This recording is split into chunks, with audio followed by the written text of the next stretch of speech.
বিনেশ ফোগাটকে অযোগ্য ঘোষণা আইওসির। ওজন বেশি হওয়ার কারণে ফাইনালে তিনি খেলতে পারবেন না। কুস্তির ফাইনালে খেলতে পারবেন না বিনেশ ফোগাট। অতিরিক্ত 100 গ্রাম ওজন বেশি থাকার জন্য ছিটকে গেলেন বিনেশ ফোগাট। তিনি ফাইনালে খেলতে পারবেন না, তাকে অযোগ্য ঘোষণা করেছে আইওসি। ওজন বেশি হওয়ার কারণেই ফাইনাল থেকে ছিটকে গেলেন বিনেশ ফোগাট।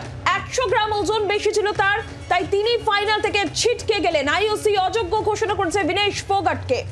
দেবাঞ্জন রয়েছেন টেলিফোনের প্রতিনিধি। দেবাঞ্জন, একেবারে 100 গ্রাম অতিরিক্ত 100 গ্রাম ওজন বেশি, তার জন্য সোনার লড়াই থেকে পিছিয়ে পড়লেন, বাতিল হয়ে গেলেন বিনেশ। এটা বড় ধাক্কা, অবশ্যই বড় ধাক্কা পাইল। তার কারণ ভারতীয়রা আজকে সবাই আশা করেছিল যে, আমরা জানি বিগত 1.5 বছর ধরে বিনেশ ফোগাট মহিলা কুস্তিগীরদের তাদের সম্মান রক্ষার্থে ভারতবর্ষে যে প্রতিবাদের আওয়াজ তুলেছিলেন, তার ফলে তিনি গোটা ভারতের কাছে অত্যন্ত জনপ্রিয় একজন কুস্তিগীর ছিলেন। এবং কালকে যখন বিনেশ ফোগাট জাপানের কুস্তিগীরকে হারিয়ে প্রথম ভারতীয় মহিলা হিসেবে কুস্তির ফাইনালে যান, তখন কিন্তু গোটা ভারত তার থেকে সোনার আশা করেছিল। তার কারণ ফাইনালে তিনি যার বিরুদ্ধে খেলতেন, সেই সারা হিলব্র্যান্ডের বিরুদ্ধে ফোগাটের রেকর্ড কিন্তু অত্যন্ত ভালো।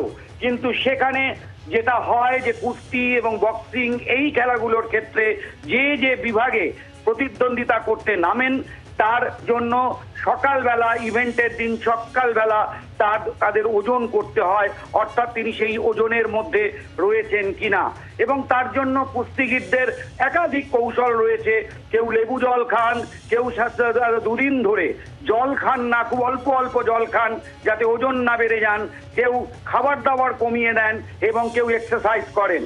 কিন্তু ভারতীয় অলিম্পিক সংস্থা সূত্রে যা জানা যাচ্ছে যে বিনেশ টেনশনে কালকে সারা রাত ঘুমননি এবং তিনি সকালে উঠে স্কিপিং এবং সাইক্লিং সেক্ষেত্রেও সেগুলো তিনি করেননি।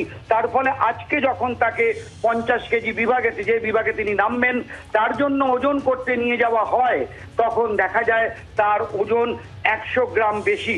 ভারতীয় অলিম্পিক সংস্থার তরফে তখন সংগঠকদের বোঝানোর চেষ্টা করা হয়েছিল। তার কারণ বিনেশ এর আগেও যখন অলিম্পিকের যোগ্যতা মান অর্জন যে বাউট হয়েছিল, তখনও কিন্তু বিনেশ এই একই সমস্যায় পড়েছিলেন। কিন্তু সে যাত্রায় আয়োজকরা তার আবেদন শুনে তাকে বাউটে নামার ছাড়পত্র দিয়েছিলেন। কিন্তু আজ বিনেশ ব্যর্থ হয়েছেন। যদিও ভারতীয় অলিম্পিক সংস্থার তরফে এখনো পর্যন্ত সরকারিভাবে কোনো বক্তব্য আসেনি, কিন্তু সূত্র মারফত যা জানা যাচ্ছে যে ওজন করার সময় 100 গ্রাম ওজন বেশি হয়। তার ফলে বিনেশ যে সোনার উপর যে লড়াই ছিল আজকে ফাইনাল, সেখান থেকে তিনি বাতিল হয়েছেন। তার ফলে এই বিভাগে কেবলমাত্র সোনা এবং ব্রোঞ্জ এই 2টি পদক দেওয়া হবে, রূপো এই বিভাগে থাকছে না। তার ফলে ভারতীয়দের কাছে অত্যন্ত দুঃখের খবর। তার কারণ গোটা ভারত কিন্তু বিনেশের কাছ থেকে সোনা এবং রূপো আশা করেছিল। যে 2 পদক কোনোটাই এবারের অলিম্পিকে ভারত এখনো পায়নি।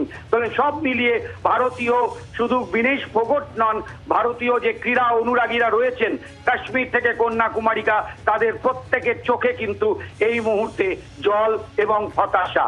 পাইল দেশবাসীর স্বপ্নভঙ্গ এক কথায় দেবাঞ্জন। একদমই তাই, যেটা বলছিলাম যে দেশবাসীর স্বপ্নভঙ্গ। কারণ দেশবাসী গতকাল থেকেই যখন প্রথম ভারতীয় মহিলা হিসেবে বিনেশ ফোগাট তিনি ফাইনালে গিয়েছিলেন জাপানের ইউ সুসাকিকে পরাজিত করে, এবং ইউক্রেন এবং কিউবার কুস্তিগীরদের বিপক্ষে তিনি কৌশলগত জয়ও পেয়েছিলেন।